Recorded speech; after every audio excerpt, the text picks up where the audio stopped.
আসসালামু আলাইকুম। আশা করি সকলে ভালো আছেন। আলহামদুলিল্লাহ আমি অনেক ভালো আছি। তো আজকের সাইটের নাম CK444। CK444 আপনারা কিভাবে অ্যাকাউন্ট খুলবেন, কিভাবে অ্যাকাউন্ট ভেরিফাই করবেন সবকিছু দেখিয়ে দেব এই ভিডিওর মাধ্যমে। তো আপনারা সর্বপ্রথম যে কাজটি করবেন, এই ভিডিও থাকা ডিসক্রিপশন বক্সে অথবা কমেন্ট বক্সে চলে যাবেন। সেখানে এই সাইটের লিঙ্কটি দেওয়া থাকবে, আপনারা সেখানে ক্লিক করবেন। সেখানে ক্লিক করার সঙ্গে সঙ্গে আপনাদের সামনে এরকম একটি ইন্টারফেস চলে আসবে। এখানে লক্ষ্য করুন, উপরে ঘরে আমাদের একটি ফোন নাম্বার দিতে হবে। দ্বিতীয় ঘরে আমরা একটি 6 থেকে 12 সংখ্যার মধ্যে একটি পাসওয়ার্ড দিয়ে দেব। তৃতীয় ঘরে আমরা সেই সেম পাসওয়ার্ডটি এখানে কনফার্ম করে দেব।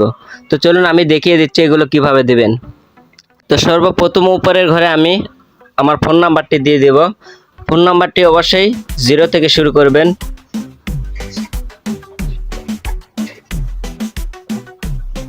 ফোন নাম্বারটি দেওয়া হয়ে গেলে নিচের এই ঘরে আমরা 6 থেকে একটি 12 সংখ্যার মধ্যে একটি পাসওয়ার্ড দিয়ে দেব।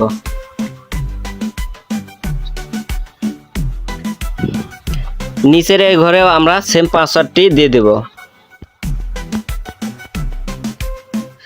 পাসওয়ার্ডটি দেওয়া হয়ে গেলে এবারে লক্ষ্য করুন, নিচের দিকে গোল চিহ্ন একটি অপশন আছে। এই গোল চিহ্নতে আমাদের একটি টিক মার্ক দিতে হবে। এজন্য আমরা এই টিক মার্কে ক্লিক করব। এখানে ক্লিক করার পর এবার আমরা এই রেজিস্টার অপশন, এই অপশনে ক্লিক করব।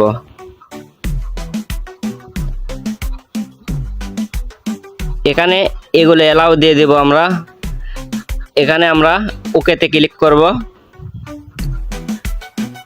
ওকেতে ক্লিক করার সঙ্গে সঙ্গে আমাদের কিন্তু অ্যাকাউন্ট খোলা হয়ে গেল। এবার আমরা যে কাজটি করব, আমরা আমাদের অ্যাকাউন্টটি ভেরিফাই করব। অ্যাকাউন্টটি ভেরিফাই করার জন্য নিচের দিকে ডান পাশে লক্ষ্য করেন, মেম্বার নামে একটি অপশন আছে। এই মেম্বারে আমরা ক্লিক করব।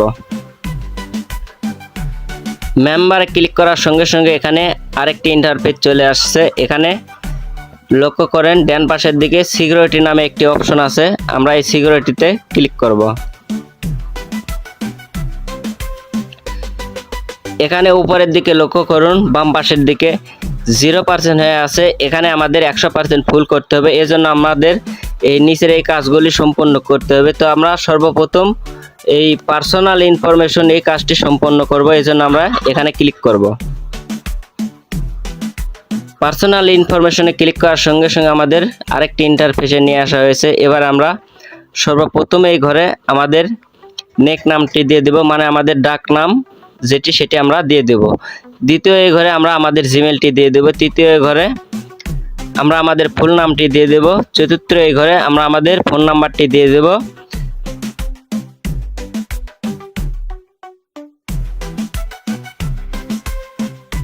তো চলুন এগুলো কিভাবে আপনারা দিবেন সেগুলো আমি দেখিয়ে দিচ্ছি। তো সর্বপ্রথম আমি আমার নেক নামটি দিয়ে দেব। নেক নামটি দেওয়া হয়ে গেলে এবার নিচের ঘরে আমি একটি আমার ইমেল দিয়ে দেব।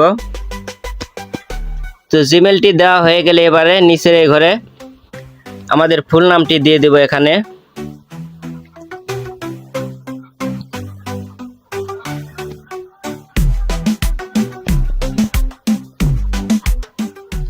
নামটি দেওয়া হয়ে গেলে আমরা এই চতুর্থ ঘরে আমাদের ফোন নাম্বারটি দিয়ে দেব।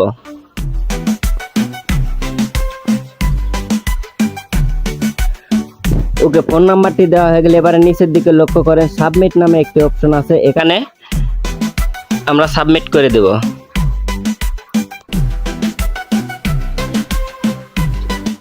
তো এখানে আমরা ওকেতে ক্লিক করে দেব। ওকেতে ক্লিক করার সঙ্গে সঙ্গে আমাদের কিন্তু পার্সোনাল ইনফরমেশন এখানে কিন্তু একটি টিক মার্ক এসে গেছে। এর মানে এই কাজটি আমাদের সম্পন্ন হয়েছে। এবারে আমরা দ্বিতীয় ঘরের কাজটি সম্পন্ন করব। এর জন্য আমরা এই ইউ ওয়ালেটে ক্লিক করব। ইউ ওয়ালেটে ক্লিক করার পর এখানে আমরা এই প্লাস আইকনে ক্লিক করব। এই প্লাস আইকনে ক্লিক করার পর এখান থেকে আমাদের বেছে নিতে হবে আমরা যে ওয়ালেটের মাধ্যমে লেনদেন করব, বিকাশ বা নগদ, সেটি আমরা এখানে সিলেক্ট করে নেব। তো আমি এখানে বিকাশটা সিলেক্ট করছি। তো বিকাশ সিলেক্ট করার পর এখানে লক্ষ্য করেন নিচের দিকে এখানে আমাদের বিকাশ নাম্বারটা দিয়ে দিতে হবে। এখানে আমাদের একটি ট্রানজ্যাকশন পাসওয়ার্ড সেট করতে হবে। নিচে সেম পাসওয়ার্ড আমাদের এখানেও দিয়ে দিতে হবে। তো চলুন এগুলো কিভাবে দিবেন আমি দেখিয়ে দিচ্ছি। তো এখানে প্রথম ঘরে আমি বিকাশ নাম্বারটা আমার দিয়ে দেব। এখানে ট্রানজ্যাকশন পাসওয়ার্ড দিয়ে দেব 6 থেকে 12 সংখ্যার মধ্যে।